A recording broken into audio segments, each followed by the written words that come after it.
Well, good evening and a very, very warm welcome here to St Paul's and to this Institute event. My name is Mark Oakley. I'm one of the interim directors of the St Paul's Institute.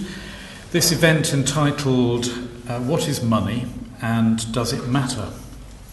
And not only am I delighted to be able to welcome you this evening, but I'm delighted to be able to welcome Felix Martin as the main speaker this evening, following his recently published and, I have to say, best-selling Money, the Unauthorised Biography. I'm also delighted to welcome Bishop Peter Selby, who's one of our interim directors of the Institute as well, part of the home team, and who will offer a theological response to Felix's presentation before we then open it up on the floor for questions and comments. I've known Felix personally for a number of years, and such is the humility of his mind that I never knew that this book was even being written. He's a macroeconomist and bond investor, educated in classics, international relations, and of course economics. Between 1998 and 2009, he worked at the World Bank, mostly on the reconstruction of the former Yugoslavia, and helped establish the European Stability Initiative think tank. Since 2008, he has worked on the fund management industry in London, first at Thames River Capital, and since 2013 as a partner and economist in the global credit division of Lion Trust Asset Management. Felix is an associate of the Institute for New Economic Thinking in New York and of the Centre for Global Studies in London, and his writing has appeared in various publications, including the New York Review of Books, the Financial Times, and the New Statesman. Money, the Unauthorised Biography, was published in June last year, and it's his first book and is, according to The Economist, surprisingly entertaining. It's also, says the New Statesman, important in its fresh understanding, and in fact all the reviews across the board agreed that this book is stimulating, intelligent, accessible, and most important, timely. Well, this evening Felix takes up its theme, what is money and does it matter? And would you please therefore welcome Felix Martin.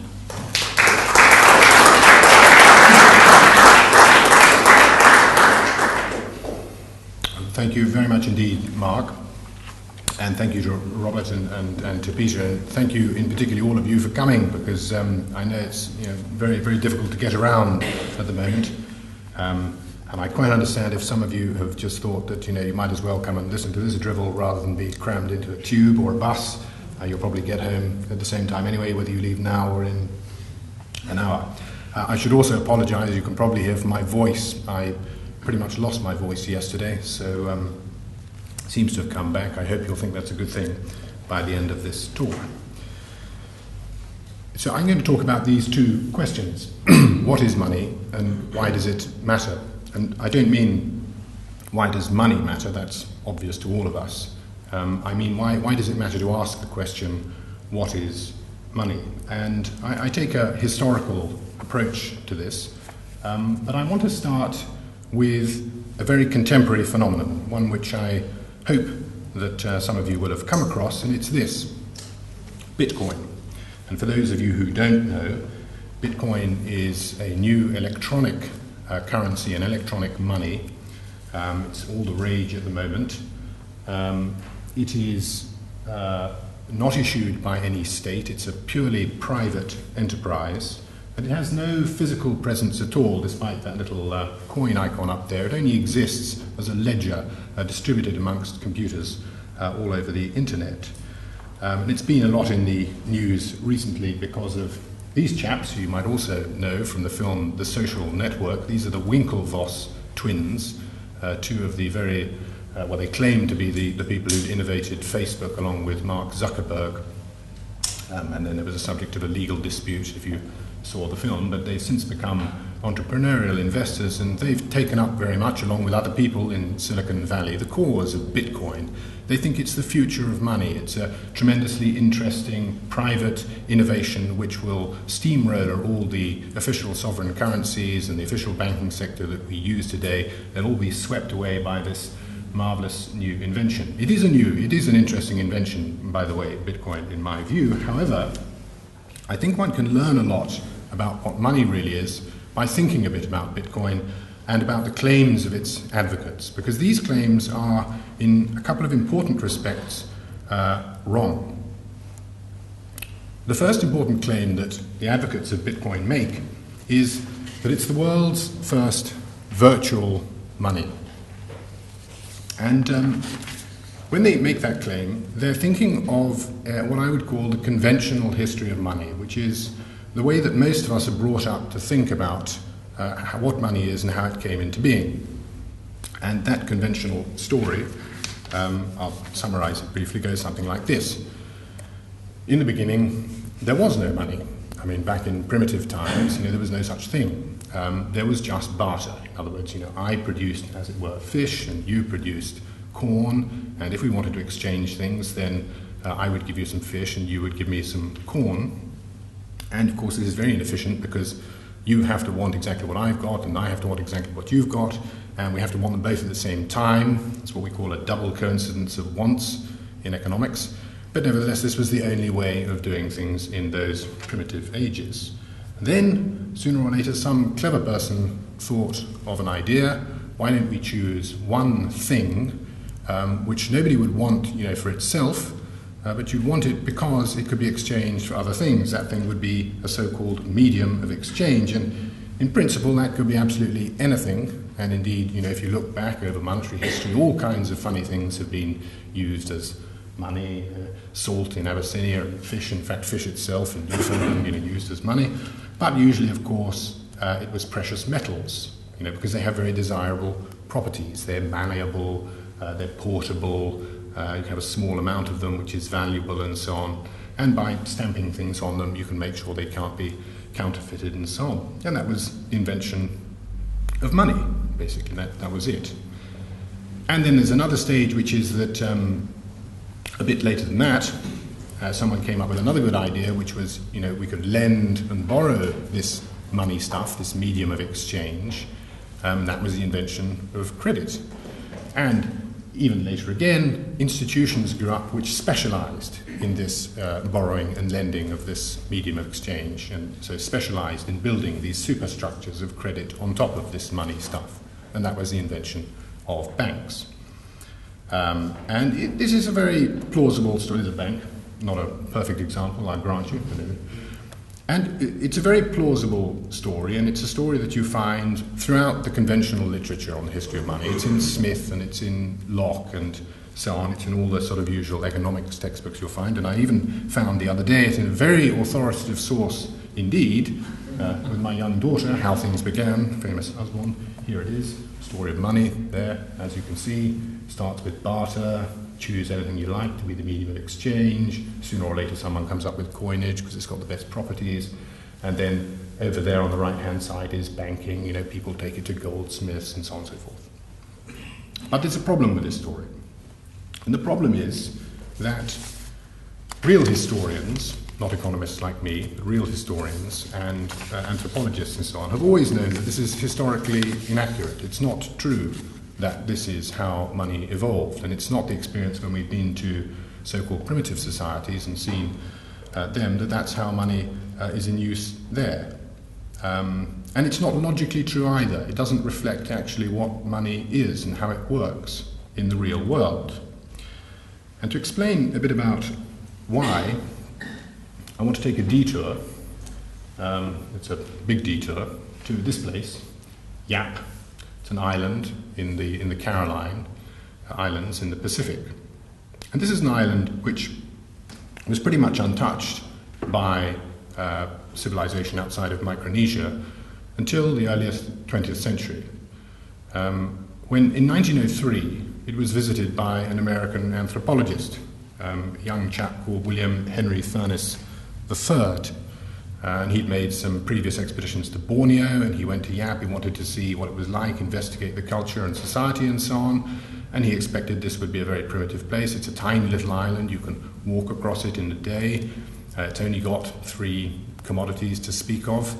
There's fish, there's coconuts, and there's bêche de mer, sea cucumber. That's the luxury. And he was expecting to find a very sort of simple society. And in fact, he found, as anthropologists often do, quite a complex society. It had fishing and fighting fraternities, it had very elaborate mythology, and it had a slave class and an elite class, even though it was a tiny little island. But the most remarkable thing of all about this island of Yap was its monetary system. I mean, you would have thought that with only 3 commodities, surely barter would suffice in this place. Maybe not even barter, maybe it didn't even need that. But no, it had quite a complex monetary system, and it was impossible not to notice this monetary system because its coinage consisted of these enormous limestone discs like this, which were in fact quarried on an island quite a long way away from Yap and then brought to Yap one by one. And Furness, the anthropologist, he was very puzzled by this. He was brought up in this conventional way of thinking about money, and it didn't really fit in. I mean, as a medium of exchange, enormous limestone discs are about the last thing you would choose. In fact, as one often does, he tried to adapt his thinking to this. He thought that maybe it was because they were not portable that they'd been chosen as a medium of exchange. He said, when it takes 5 strong men to steal the price of a pig, then burglary cannot but be disheartening. But then he noticed that, these things were never really moved around. They weren't much exchanged anyway. In fact, what happened was the people of Yap would go about their business and trade with one another, and in the course of that trade, they would accumulate credits and debts, and then they would just offset these against one another. And occasionally, at the end of a month, or at the end of a few months, if the need was felt, and there was an outstanding balance, this could be liquidated by actually transferring one of these stones. But in general, they didn't move at all. And in fact, he heard this story from his local guide about one particularly large and valuable version of these stones, which had fallen overboard in transit from the island where it had been quarried. And despite the fact that it had been lying for several generations on the sea floor, its value nevertheless accrued to the family that owned it, and nobody questioned the wealth of this family, and they'd been able to use it and spend it for years and years and years.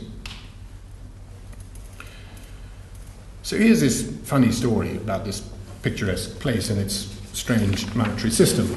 And you may think, well, it's good for colour in histories of money, but not much else.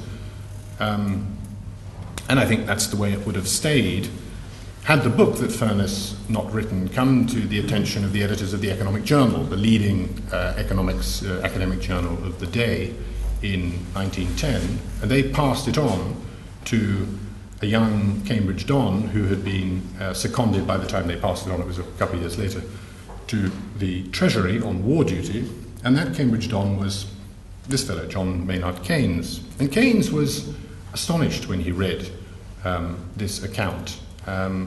And he said this, I won't read it out, you can read it up there. He was enormously impressed by this. Why was he so impressed by these people? It was because he felt that these people of Yap had a remarkably clear understanding of the nature of money. They understood that the tokens that we use, which could be coins, they could be checks, they could be, as they are today, simply bits that appear on computer screens telling us how much money we've got in our bank account and so on. These things are not money. It's what they represent which is money. And what they represent is a system of credit and clearing that enables us to transact with one another. Money, in other words, is really a set of ideas. And this is something which the people of Yap saw much more clearly than the Western Europeans or the Americans of Keynes's day, who were fixated on the idea that gold, for example, was money under the gold standard. And when I say, and when he was talking about this, that money is a set of ideas, I don't mean that in a sort of woolly way. I think one can pinpoint 3 very important ideas which make up money and which are worth thinking about all the time.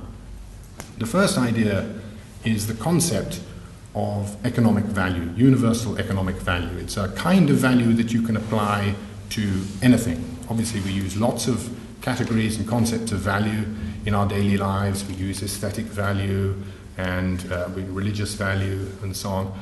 But this is a peculiar kind of value which can be applied to absolutely anything. It can be applied to goods and services, it can be applied to time when we're charging interest, it can be applied to human lives when the government does its cost-benefit analysis and so on. So this is the first core idea, the idea of universal economic value. It has not always existed, it was at a certain point invented in history.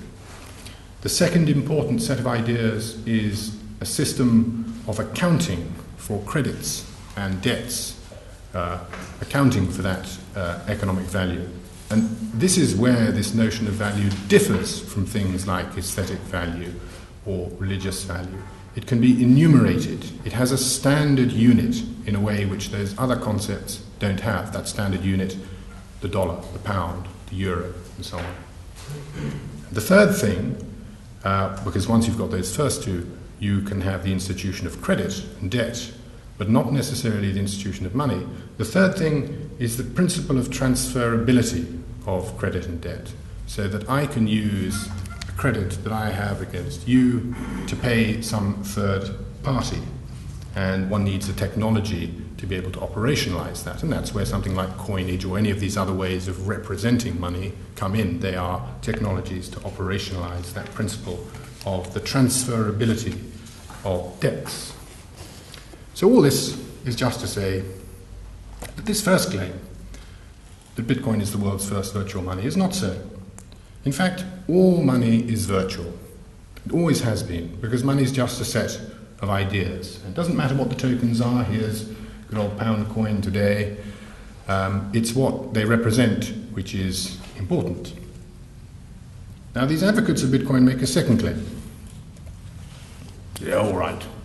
Maybe you're right. Maybe it's true that we're not the world's first virtual money. But obviously, all money today essentially is issued by the state, right? And the state has a very important role in it. But this is where we're different, because Bitcoin doesn't have anything to do with the state.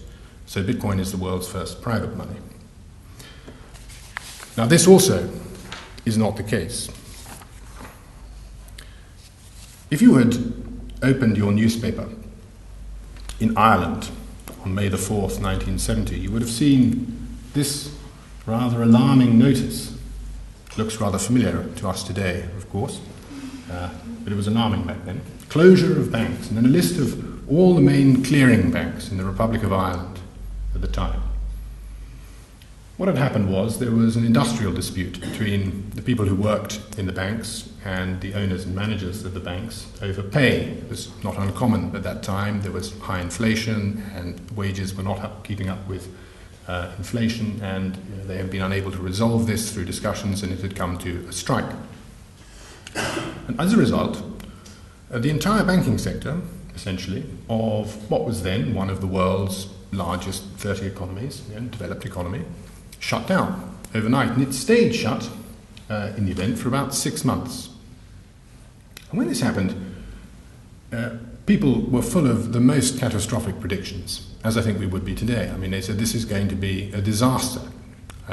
People can't access any of their current accounts. That means that the greater part of the money supply, which is simply deposits held at banks, which is paid these days by electronic transfers. In those days, of course, it was mainly by check. That whole system would collapse overnight. Couldn't be done. And so even though people use more cash and coins in those days than they do today it's only about 3% of the money supply, which is in cash and coins. Back then it was more like a third. But all the rest of it, the majority of it, just wouldn't work anymore. So people were terrified and thought this would be a disaster. But they were very pleasantly surprised, because to everyone's amazement, commerce and trade actually continued pretty well. The way it continued was that the market improvised its own money, and the way they did it was by the circulation of private IOUs. So a lot of this was just the usual old checks, but of course the checks couldn't be cleared at the end of the day or at the end of the week. You couldn't send them into the bank for clearing. And people would just write IOUs, individuals. And the way this would work, there were certain nodes on the network where all these things would be collected in, and there was a sort of unofficial clearing system, a sort of ersatz banking sector. And in fact, to people's To people's humour, an important part of this system, as you may be unsurprised to hear in Ireland, was the pub for individuals at any rate. As an analyst that wrote a lot about this at the time said, you do not, after all, serve drink to someone for 20 years without knowing something of their liquid resources. So this enabled people who owned pubs to tell whose private IOUs were creditworthy and whose weren't. And the extraordinary thing is that when the Central Bank of Ireland did its review of this after the event, when the banks had reopened again, it turned out the economy had, certainly not shrunk. It had in fact continued growing during that period. And it's an unusual thing to happen. It hasn't often happened that the entire banking sector shuts down like that. But the phenomenon of private monies on quite a large scale even is actually not unusual at all in monetary history. Now this is an example where the government, who was siding, by the way, with the owners and managers of the banks, was quite keen to encourage this system of private money. They wanted, of course, economic activity to continue, and so they made efforts to facilitate that. Very often it's the opposite. A good example of that would be in Argentina in 2002. You may remember they had a big crisis over the winter of 2001 to 2. They had previously pegged their currency to the dollar. That had become unsustainable, and eventually they were forced into a big devaluation. And in order to prevent people taking all their pesos out of the banking system, converting them to dollars, and exacerbating the problems for the currency, they imposed a very controversial regulation, which is quite common in such circumstances, whereby the government said that people were not permitted to take deposits out of their banks, the so-called corralito. And the idea of that is to make liquidity very tight. It's to make it difficult for people to get hold of the official currency. The response of the economy was, again, to improvise its own monies, whether it was provincial governments down here in the left-hand corner. This is a currency issued by a provincial government at the time, or just individuals. Up there in the top right-hand corner is a private money that was issued by, there were so-called barter clubs, and not barter clubs, actually, they had their own monies, as you can see. This one had its unit of denomination, a creditor. So this was an example where private monies were being created in order to escape from what the government wanted. The government wanted to impose a tight monetary policy, and these people were improvising private monies to escape from a tight monetary policy, unlike the Irish example, whereby the government was positively encouraging them to create private monies. It's a phenomenon which I call the Monetary Maquis, after the Maquis in the Second World War, the French resistance, as they were nicknamed, the Maquis. Because most often, in this second case, it is people who want to escape from the government's monetary policy for one reason or another, and they create their own private monies. And here's a set of, there are many, many examples from all over the world. Here's our own Brixton pound, there's a couple of them, the 1 Brixton pound and 10 Brixton pound, the Lewis pound in the bottom left-hand corner. From Ithaca, New York State, there's a private money that is over there. Its denomination is the hour, the Ithaca hour. And down in the bottom right-hand corner, a scrip money issued in the Great Depression, again, to escape from the government's official tight money policies. So it's a very old, consistent, and important feature of monetary history. So Bitcoin is not the world's first private money either. In fact, private monies are quite literally as old as finance itself, and I mean quite literally. That at the bottom is, in fact, the oldest coin in existence. It's an electrum coin from Lydia. It's from the sort of 7th century BC, and it is inscribed with the name of a private person, Phanes.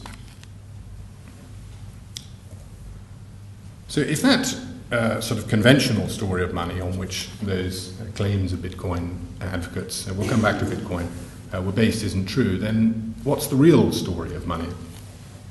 I shall have to rush through it because we haven't got much time, but please consult the book or other books if you want to know more. I shall try and rattle through it very, very briefly. The real history of money pivots around two questions. These are really the two most important questions about money. The first is a deceptively simple question. What is a pound? What is a dollar? What is a euro? What is a yen? I don't mean a pound coin or a dollar bill and so on. That's obvious. But what is a pound itself? Now, if money is a set of ideas, it's a system of transferable credit, then the answer to that is actually something very simple. Money, a pound is simply a unit of measurement. It's a unit of measurement on this scale of abstract economic value. And as you can see from this poster, which is a French revolutionary poster, this is from 1795, and it's a poster that was sent around France when they were introducing a new system of weights and measures, the metric system. Yeah, that's a great inheritance of the French Revolution. They understood this perfectly well. You can see here it's a variety of demonstrations of these new measures. So up in the top left-hand corner, for example, he's showing you how to use the litre, which is the new metric measure, instead of the pint, which is the old royal measure. Or up in the top right-hand corner, he's showing you how to use the metre instead of the old royal measurement for length. And there, in the middle at the bottom, you can see is someone showing you how to use the franc, which is the new unit of measurement of monetary value, of economic value, instead of the livre tournois, which was the old royal measure. So that's what money is. That's what a pound is. It's the standard unit for economic value. And the second question, which is crucial, and the crucial pivot of monetary history, is then who gets to decide what this standard unit is?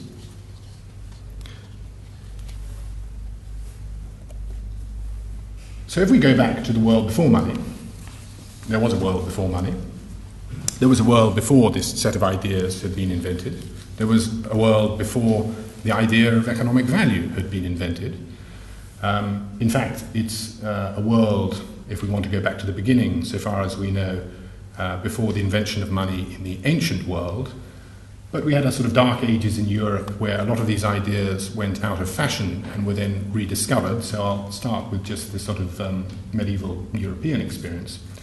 In the world before money, what people did, their life, what they produced and how things were distributed and how they exchanged things with one another, was not organised by the idea of economic value, and it wasn't organised by money and markets. Obviously it was organised in quite a different way, and it's a way that's sort of summarised very bluntly here by a scene from Monty Python's Holy Grail. As you can see, underlying basically the way that things were organised was not money and economic value, but violence.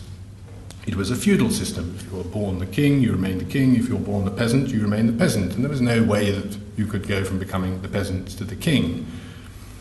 But with the invention of money, that all began to change. There was another axis on which people could compare themselves to one another axis on which to measure social worth. And this was the axis of monetary wealth, economic value.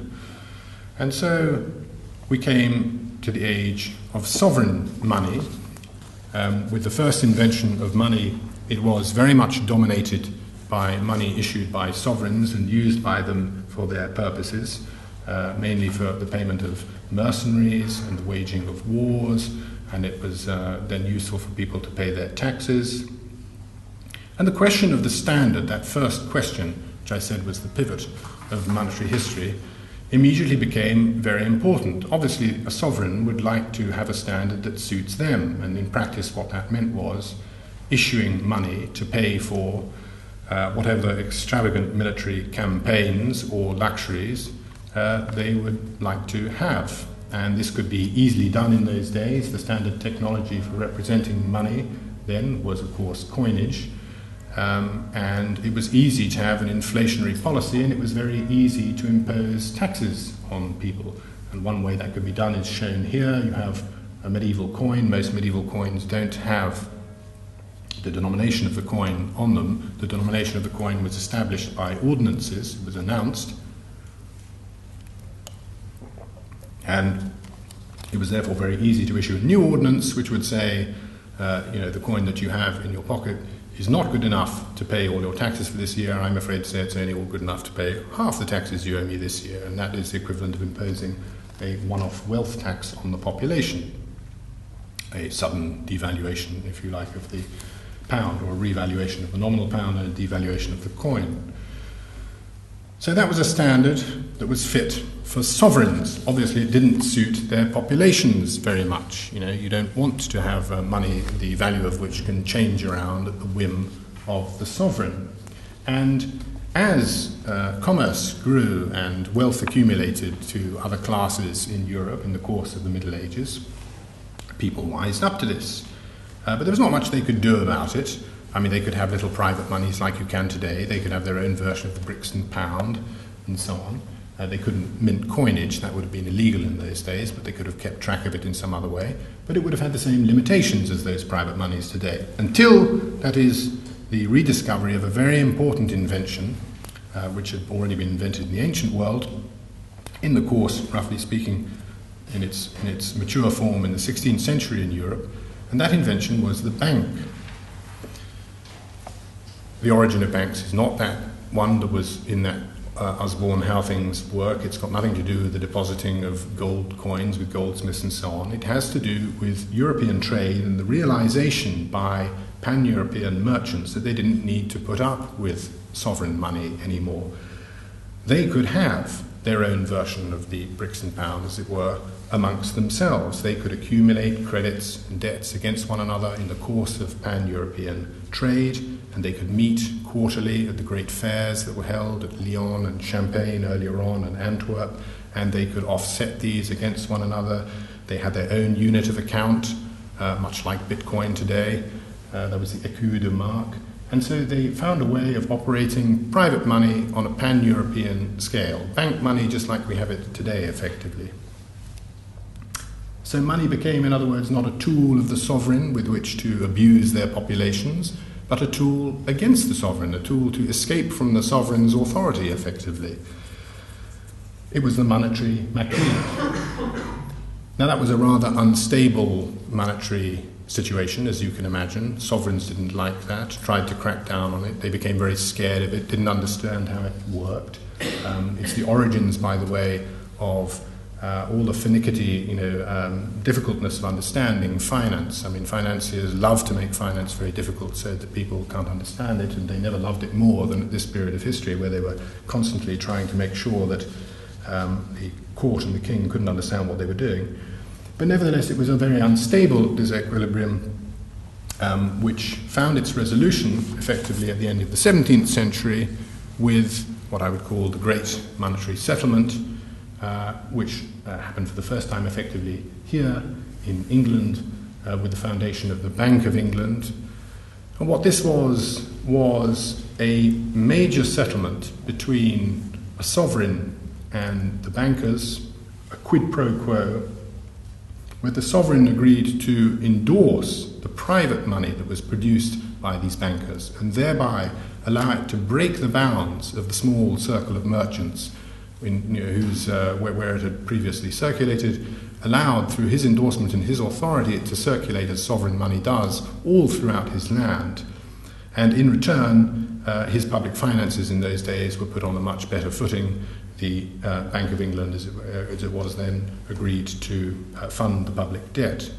It's the origin of the monetary system we have today, where almost all the money in circulation are the liabilities of private banks, but they have the endorsement of the sovereign government, which of course today is a democratic government. So you're probably asking, well, so what? There's the story, there's the real history of money, but what does that mean today? Well, the answer, I think, is summarised by this chap. This is Russell Brand. Probably don't need to tell you that. You may remember a couple of months ago he caused a great storm by telling Jeremy Paxman that we're ripe for a revolution, and the way things are run now, and especially the way we run things economically, is very unsatisfactory, and finance is unsatisfactory, as proved by the fact we had this enormous crisis, and then, the very guys that got us into the crisis all got bailed out, and so on and so forth. But more seriously, much more seriously, and many people here in the audience and will know this, it's a sign of something much more serious and a genuine problem that we have at the moment, which is that we did have a huge financial crisis caused by something obviously going wrong in the financial system. Something went wrong with money, and there are a lot of people very justifiably unhappy about it. So the reason why I think it's very important to understand what money really is and what the history of it is that I think it gives very important insights for us to deliver solutions to the problems which people are quite rightly complaining about. Let me go back to these two key questions in monetary history and give you two brief illustrations of what I mean before we can go to some questions and Peter's response. Let me take the second question first. Who gets to decide what the monetary standard is? The essence of the crisis that we just went through was precisely that in the mid-2000s there was the emergence of the creation on an enormous scale of money outside of the regulated banking system. This was the so-called shadow banking system which emerged.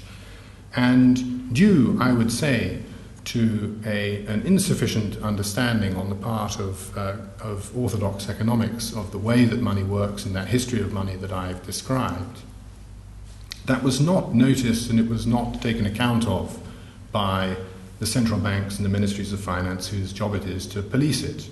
Effectively, there was an enormous breakdown in that great monetary settlement that I described. It was made 300 years ago, and basically the whole thing completely broke down, so that quid pro quo became a quid pro nihilo, or, from the perspective of the government. And in fact, the bankers were creating a great deal of money and liquidity outside of the regulated system. It is, as I've explained, a very, very old phenomenon. It's just another example of the Monetary Maquis. It's great to be able to produce money and have it circulate throughout society. And in return for that, one needs to be regulated. One can't have some private and unregulated group deciding what the monetary standard is, which is essentially what's happening when you have the production of a lot of private money. So what is necessary, clearly, is a new great monetary settlement. And that is what's sort of going on at the moment in the corridors of power, but I'm not sure it should only be going on in the corridors of power. Secondly, take the first question. What actually is a pound?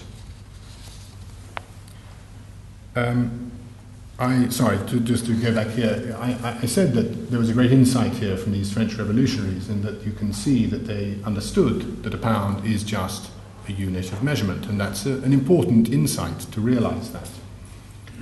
What isn't articulated here is the even more important thing about this.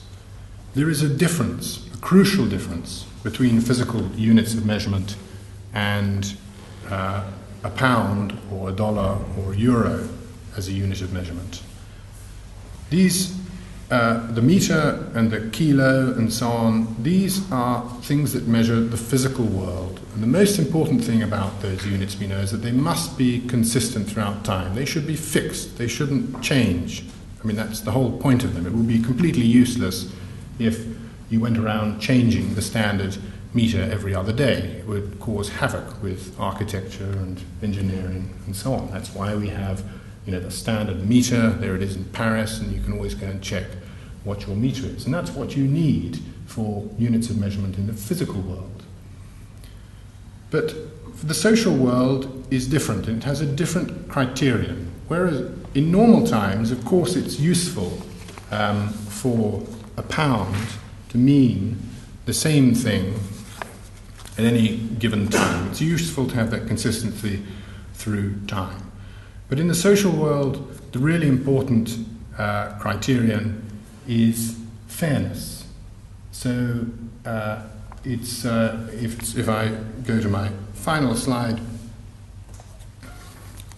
the important thing for a monetary standard is not for it to be fixed throughout time, fixed, for example, to the value of gold, or even necessarily fixed to the value of a basket of commodities or to an increase in that basket of commodities over time. That's what an inflation target is, the sort of thing that we have at the moment. That's not necessarily going to be at all times the best thing for a standard unit for economic value. As Keynes was pointing out here, when the burden of debt becomes unsustainable for a society, then the usual rules don't apply. Then it becomes more important to adjust that standard unit and thereby to shift the burden from debtors to creditors, to ensure that society continues to be fair, that the distribution of wealth continues to be fair. So it's a crucial difference between units of social measurement and units of physical measurement, and I think it's one that one can only appreciate when one understands what money actually is. It's not a question which even arises if you think about money in the conventional way. So I will end there, and I look forward very much to Peter's response. Thank you.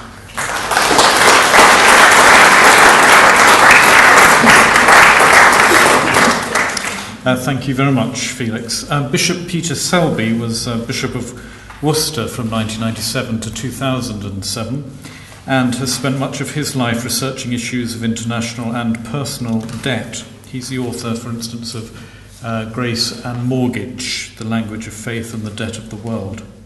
And he's currently an interim director of the St. Paul's Institute, and Peter's going to give a short theological response to Felix's presentation, and then we will open up the floor for some questions and conversation. Bishop Peter. Thank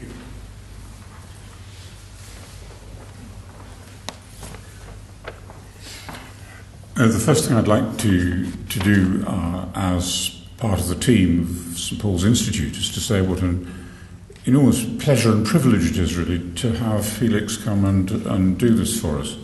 I think his book has really pricked a bubble, if I can put it that way, because it has really made people think, and there's nothing more important that you can get people to do. And so it's a pleasure for us that we have the opportunity of thinking with him. I was reminded when you put the map up to tell us where Yap was.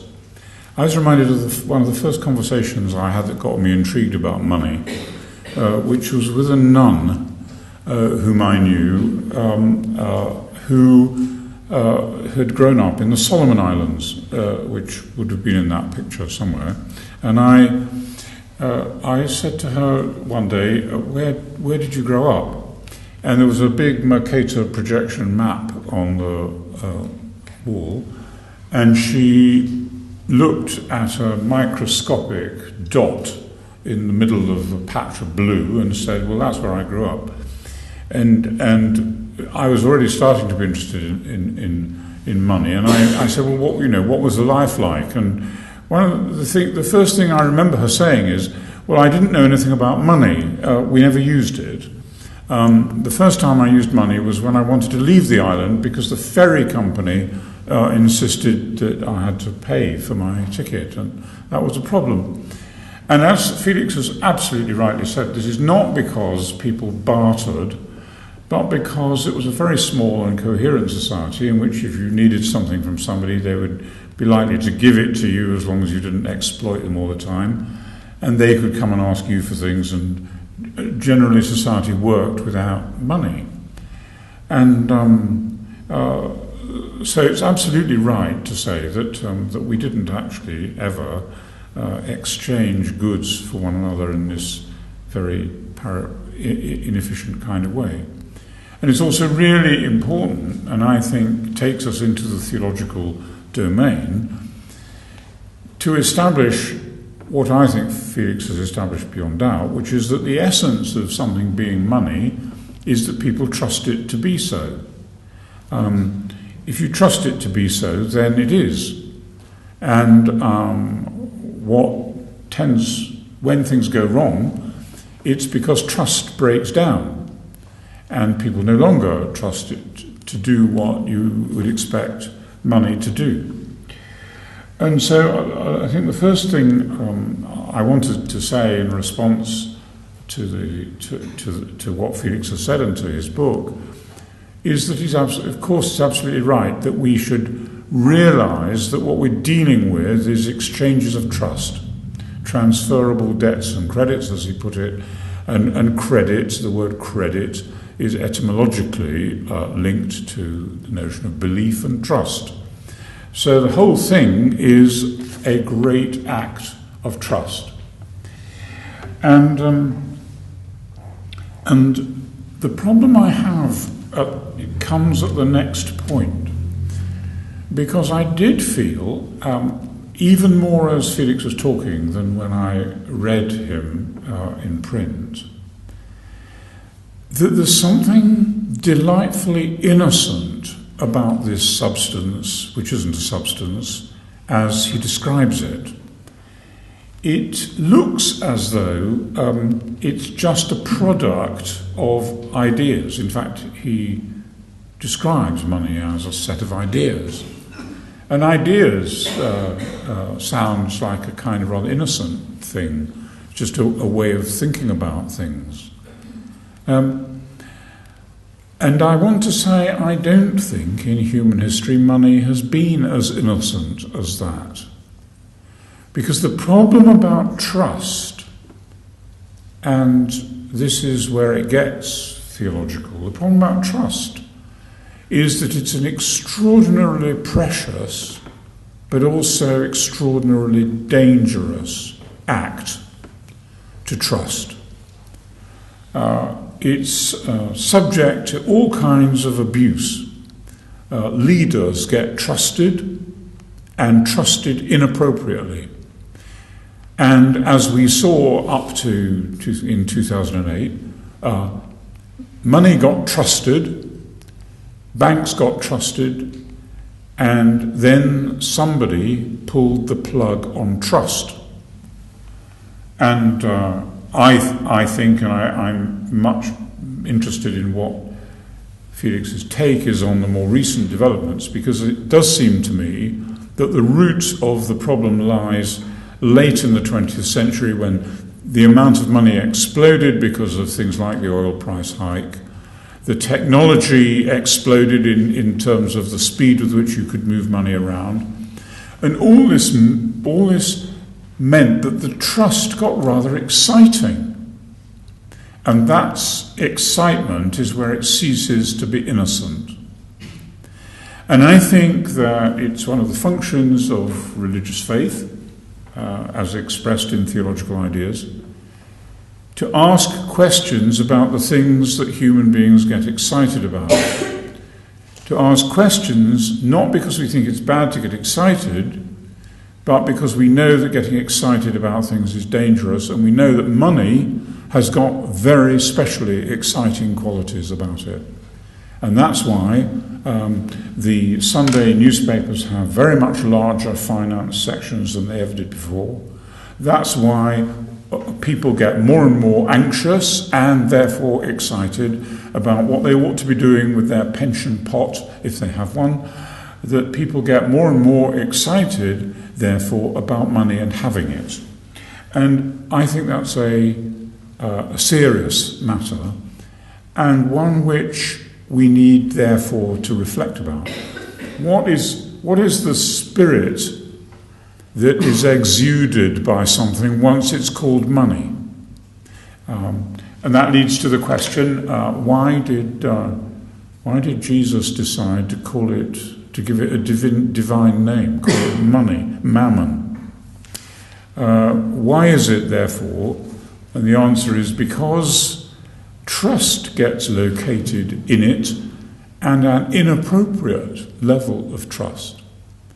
And it's not too difficult to notice in our contemporary situation who profits from that kind of trust. If you can get people to trust in money, and especially in people who have money, then the likelihood is that they will entrust you with their power. And we live in a society in which the people who have no money are treated increasingly as rubbish and as the locus of that terrifying biblical text that from those who have nothing will be taken away even what they have. And if you want to an analysis of what's going on in the welfare system, what's going on in the welfare system is that the people who have nothing are having taken away what they don't have because of a belief that some people who have lots of money and have had lots of money know how to put the system right, because otherwise they wouldn't have all that money.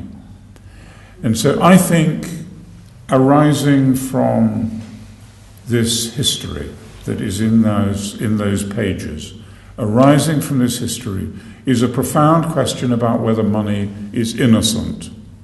And if it's not innocent, how we can make its non-innocence clear to ourselves so that we are not continually deceived by the people who have money, and we know they have money because there are lots of numbers on it and they have big numbers, that we're not deceived by them into thinking that what they're dealing with is a piece of objectivity, just an innocent idea.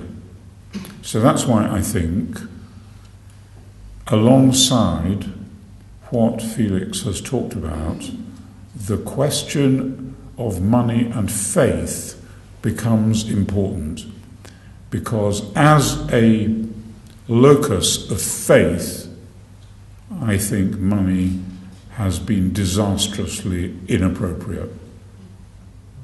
Thank you.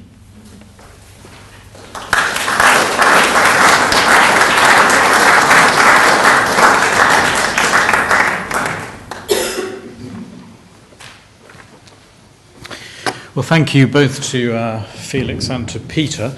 And now I'm going to ask if any of you have questions to ask of Felix or indeed of Peter, or comments to make. I'm going to take two at a time. I'm going to ask, if you can, to be fairly brief so that we can hear as many people as possible. So the hand just there, and then the man here. Thank you. Thank you. My immediate focus is the current crisis, actually. Looking at history, obviously, we could be here all night and have different interpretations for that matter. Quantitative easing, given this crisis, I've got the impression it's over, that we've been through, you said. It's not over. We're in the thick of it. And it's global. And there's this thing called hot money in the hands of certain people, coming in and out of countries and destabilising them. So the issue I want to raise, and by the way, that and the solution by the gatekeepers is austerity, as opposed to criminalising certain acts and actions. So my question really is focusing on the creation and control of the money supply. You didn't mention in the great monetary settlement who actually set up, for instance, the Bank of England. I think that is a very important question, because have we been deceived, for instance? And secondly, what happened in 1913 at Jekyll Island, which led to the creation of the US Federal Reserve? In other words, I'm raising questions about who's actually in control of the so-called state money that you're referring to. Is it a private cartel? Are you asking the right questions? Are we being deceived and suffering for nothing? Okay, thank you. And here? Yeah, and to Peter, just when you were describing how people obviously have trust in money and they get excited about the institutions and the people with money who have power, I suddenly thought, you could just as easily be talking about people's faith and how they get excited about that. And I just wondered, sort of, in terms of that similarity, whether there's sort of what kind of differences there are, because in both instances it's a belief system that you're arguably buying into. Okay, thank you. So can we address the first issue? Yeah. Yes, absolutely. A very, very valid point. And of course, in that very brief summary history, I was presenting that great monetary settlement as some sort of exercise of democratic control or control over the sovereign and what they were doing. It was very much of its time, of course. Those bankers with whom that great monetary settlement was struck at that time were a tiny, tiny class of vested interests. And you are right to point out that even by 1913, those banking representatives who formed the Federal Reserve, for example, were still a tiny, tiny, kind of vested interests. The reason that I put up, I realized I didn't tell you why on earth I had this picture up here. The reason why I put this up here was to say that we should have in our minds the ideal of democratic control over the monetary system and over the monetary standard. And you're absolutely right that, of course, the sort of indirect democratic control that we exercise via Parliament, via the Treasury, setting various targets for an independent Bank of England and so on, I mean, that may not seem very democratic. It isn't very democratic at the moment. And when you look back at the evolution of the democratic control of money in this public-private system that we have, it goes very much in parallel with the evolution of our representative government. So the reason why it was in 1694 that the Bank of England was established like that was because that's when we had our first introduction of Republican government, as it were, or hybrid government here in the UK. And it has evolved with that. What we should be looking forward to, of course, is a fuller kind of democratic control over the monetary system than that we have now. Clearly it failed. That's obvious. We don't have a humane monetary standard. We don't have very democratic control of the monetary system, and that was demonstrated by the crisis and our response to it, which was very beneficial to a small group of people at the pinnacle of that system.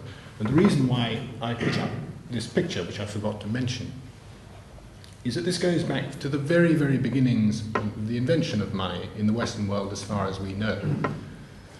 In ancient Greece, Athens was the first fully monetized city-state in ancient Greece. And it appears, we don't know obviously the real origins so far back in time, we're dealing in intellectual history in the ancient world, we don't really know what the origins were, but so far as we can tell, the origins of the institution were not, for example, in the payment of mercenaries and so on by the state, but in this central institution of ancient Athens, which was the sacrifice, where the whole tribe would come together, a sacrifice would be made, and parts of the meat would be distributed in equal part to every member of the tribe.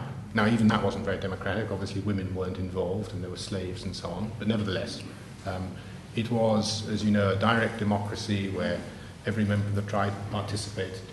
This was the origin, and the original monetary units, the drachma and the obol, again, where they come from, these, it's a bit lost in the mists of time, but they appear to come from this particular institution and this tradition. They represent the things that you were given in the course of this as a member of the tribe. In other words, the standard unit, the origins of finding a standard unit for this new idea of economic value was ultimately very humane. It was to do with the equal value of every member of the tribe. This is where it came from, and that's the kind of thing we should somehow be aiming for, even in this tremendously complex monetary world we live in today.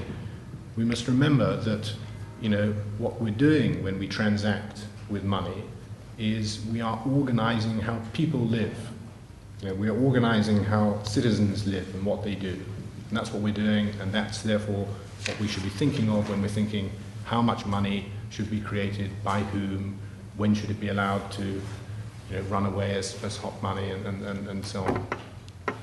Peter, do you have a comment on that, and then if you could just answer this question. Yes, my immediate comment on that is that it's really about that picture because, of course, those Greek people today who are demanding to have their drachma back have some deep folk memories about all of this. I mean, they think they were the cradle of democracy and they don't wish to be run from Brussels or Berlin or anywhere else.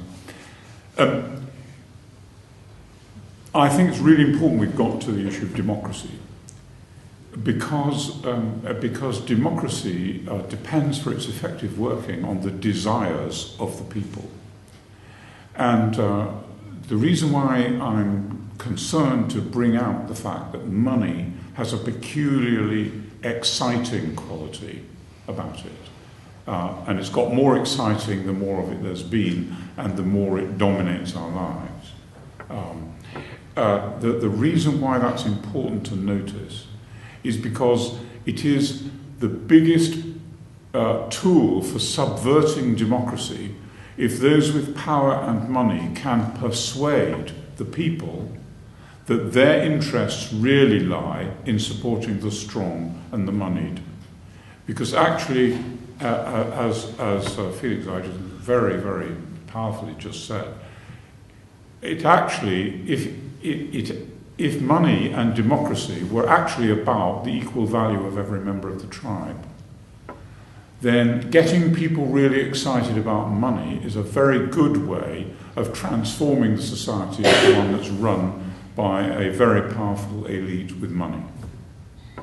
Do you like to pick up this man's question to you about? Do you want to just reiterate what you asked? Yeah, I was just sort of struck by the way you described how people get excited about money and then ascribe all this trust in the people that own it, and you're obviously taking quite a critical view of that. But I would argue that you could take the same view of organised religion. I just wondered what you think about that. What I think about it is that there was a time when religion was extremely dangerous because it was the subject of enormous corporate, the biggest subject of corporate excitement. I think it's been largely replaced by money, but occasionally we find that in the terrible things that happen when religious people divide among themselves, that it is still capable of arousing immense passions. But my point would be that the increase in the amount and powerfulness of money has transformed the arena of excitement largely from religion to economics. More questions. So, the man in the red top here, and then here. Thank you. Something that hasn't been addressed directly is the fact that the state creates the format that in this country we call the pound sterling. But only 3% of the pound sterling is created by the state, and the other 97% is conjured out of thin air by the bankers. And another factor of it is the quantitative easing, where they're playing big games with the amount of money in circulation. Okay. Thank you. And I'm doing a master's in economics at the LSE, so I found this really interesting, and I found this historical perspective to money refreshing in a way. But what I wanted to ask you is you seem to hint at it a little bit. What do you think is wrong with economists' current approach to money? Is there something missing from the models in monetary economics? okay, so 2 comments there about the 3%, and then what's wrong. Felix. Could I ask that people speak up? We can't hear very well at the back. Thank you. If you'd just like to reiterate what you're going to address. I'll answer the second one first and then come to the first one, if that's okay, because the second question was, what's wrong with economists' current understanding of money? There's a lot wrong, I think. I mean, the simple answer is that I think actually most monetary economics and macroeconomics post-war essentially adopts the conventional understanding of money as I describe it here. Money is modeled as a thing, as a medium of exchange. And the problem with that can be summarized by saying, a question like, what should the monetary standard be, does not even arise in that case. In the conventional history of money, which I described, there's no such thing as a question of what the monetary standard should be. If money is a thing, if we're going to use plastic water bottles as money, there's no question of what plastic water bottle means. It just means a plastic water bottle. That's that. If, on the other hand, one understands that money is a system of credit and clearing, and that one can manipulate the standard, and that redistributes wealth and income and affects what people are doing, that's a whole different matter. This understanding of finance as a business of credits and debts, and of the importance, therefore, of creditworthiness and of liquidity, for example, in determining asset prices, is well established in a different field of economics, which is finance, academic finance, practically. But as you will know, academic finance and economics, macroeconomics of the sort which is used in central banks, to guide monetary policy, diverged very significantly since the Second World War. And that divergence, I think, has been a huge problem. It's very esoteric. It won't be of interest to a lot of people here, but it's an enormous problem for economic policy worldwide. I mean, actually, we discovered during the crisis. So your generation is going to correct this thing. And then to return to the first question, which was about the fact that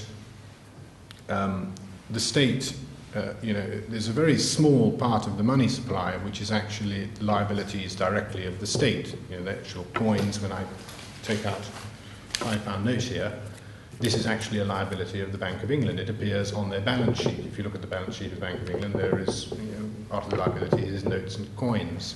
But obviously most of the money supply, most of our money, does not appear as a liability on the Bank of England's balance sheet. It appears as a liability of commercial banks. That's the 97% of the money supply you were talking about. Absolutely. This is precisely why it is so crucial that one is constantly alert to and preserves the integrity of this great monetary settlement in which private banks are allowed to create money in the course of lending, which is what they do. They create a loan and thereby create a deposit, create money. And in return for that, right, they are regulated. That is the quid pro quo as it exists today. But remember that even that 100% of the money supply we're describing does not include an awful lot of other types of liabilities which can be conjured up, which can also serve more or less as money. And that's what happened before the crisis with all these innovations in so-called shadow banking. It wasn't money that you or I could use. It wasn't money that the retail, the individual could use. This was sort of wholesale money which financial institutions could use. And because of that, and because it was innovative, and because it wasn't well understood, and one of the reasons it wasn't well understood, I believe strongly, and I argue in this book, is because the people who should have understood it, the people in ministries of finance and central banks and so on, had an incorrect understanding of what money is. If you think of money as a thing, you don't begin to ask the question, well, are all those CDOs and ABSs and so on, could that be money? Of course it's not money. What are you talking about? We know perfectly well what money is. Money is notes and coins, and maybe the. So that's exactly where the problem lies, and I think you're right to bring it up. Peter, do you have a comment on that? I just want to say I'm not so convinced that they had an incorrect idea. I think the people who made a lot of money and operated in these ways you're talking about, even if they didn't articulate it, they certainly acted on a quite different idea. It was just that they continued to persuade us that our money was things in the bank and that they were safe. And I think they were wrong about that. And they continued to persuade us that our house was was worth more next year than it was last year. And that meant that we were groomed into accepting ways of behaving which need, as you say, to be severely regulated. Okay, more questions? Right at the back there, and then this man here. Can Felix tell us what a democratic control of money would look like? Okay, thank you. What would a democratic control of money look like? And my question is around however you complexify our understanding of this social concept, money, de facto, an awful lot of money has been transferred from the rewards to work to rent, profit, wages. Was it about 36% went to the latter in the 70s, now it's about 48%. Wouldn't it just be simpler to say the rich must pay back? They've had their tax strike, they've had their tax go slow, which has enabled various debts to be built up to them instead. Do we really need to talk about democratisation? Do we not simply say we need some kind of debt jubilee, write down, sterilisation, transformation of that sort of mental debt that we've got to them, and then maybe the monetary economic system would start circulating round again, rather than the squeeze middle, the squeeze bottom, and the squeeze not so far from the top. Peter, you've thought about debt a lot. Yes, I mean, I went to Barbados recently, and I was told there that there was a strong movement for reparations, the kind that you're talking about.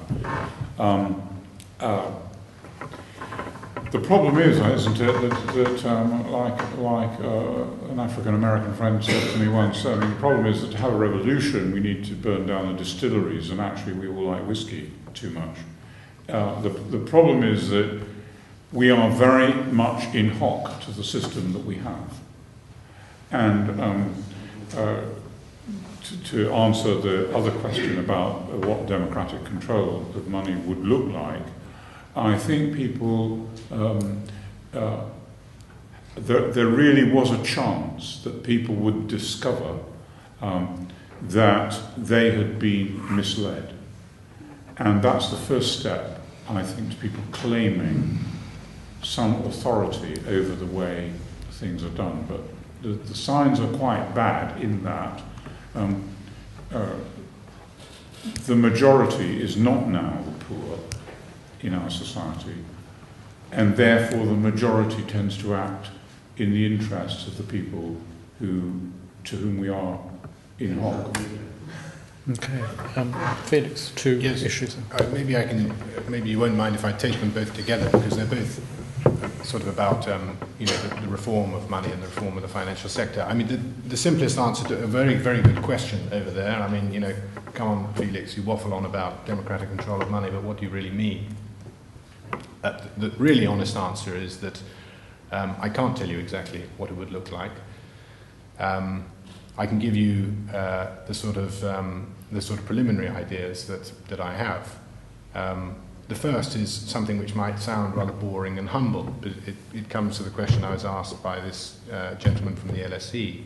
I think one thing it would look like would be if the economics, which is the core of the way that the policymakers think about our economy and how it works, and think about how finance relates to macroeconomic outcomes, if this were improved over time by people like my friend here, I think it would be a good thing. I think we'd have better macroeconomic policy. I think we'd have, I hope we'd have fewer crises, and I think we'd be able to manage them better. We wouldn't, for example, have spent so much time thinking exclusively about inflation targeting prior to the crisis, and we might have realized that we were just brewing up problems elsewhere in the financial system. And speaking sort of about more radical stuff, I think it's going to be it's inevitable that we're going to go through a lot of changes in the banking and financial system in the next few decades. And this is where I think actually Bitcoin, which I was disparaging at the beginning of my talk, is probably quite an interesting development, because for many years now, for many decades, it's been easy to see how a lot of what is done by the banking sector can actually be done by different kinds of institutions. So the part of what banks do, which is the part that they love to talk about to the public because it sounds socially very useful, and it is socially very useful, the part which is we look after your savings and we find good and profitable and worthwhile businesses to lend your savings to. This part, for many decades, has been able to be done by different kinds of institutions. For example, mutual funds and pension funds and so on. You know, I'm biased, I would say that that's the part of the industry that I work in. In other words, you don't have to go and deposit your money in a bank to see it put to productive use. You could go and put it in some sort of mutual fund, and you decide what kinds of things you want. You might decide you want socially responsible investments made with it. You find a socially responsible investment fund and so on. But there is one crucial core part of the financial system which is extremely boring and not much talked about, which cannot currently be done outside of the banking system, and this is payments, the payment system. And as you will have understood from that story about the bankers in the 16th century, that is actually the origin of banking, and it's the crucial intrinsic part of what banks are. And this is where I think potentially, not that I'm a great expert on the technology and so on, but when I see people like Mark Andreessen, these big Silicon Valley gurus, getting very excited about this distributed ledger technology which has been developed in the course of inventing Bitcoin, one can see that this is an area which now may come under intense competition from new technology, and perhaps actually payments can be done on a completely different way, which is much more efficient, much cheaper, and so on. So I think we will see a lot of very dramatic differences in the way that the financial system is structured, and they may allow for more democratic control in the sense that, for example, we may find, I'll paint a picture for you, it may not exist, in 10 years' time it may be that you simply have a lot of mutual funds that do the collecting of the savings and the investing. The payment system is some Bitcoin-like internet-based payment system, and we all have accounts at the Bank of England, for our current account purposes. In other words, you don't need any of the commercial banks anymore. Now, if that were the case, there would be a much more direct link between monetary policy and you and me and our money. Obviously, it would be directly by the Bank of England. And I wonder if we'd then put up with the current system of governance for the Bank of England in that case. I'm afraid I've been asked to bring this evening to a close at 7:45, and it's past that already, and I know many people here have rather difficult journeys to begin as they leave here. So I'm afraid we're going to have to bring it to a close there. I'd like to thank you very much for coming this evening, but I'd particularly on your behalf like to thank both Peter and Felix for their presentations this evening. Peter said that there's been a lot of groomed thinking and therefore a lot of groomed expectation, and we need people, I think, like Felix to challenge conventional histories, to prick quite a few bubbles that are floating around. And as I said at the beginning, the review said that he was doing that in an intelligent, stimulating and accessible way, and I think you've proved that to us this evening. So thank you very much indeed for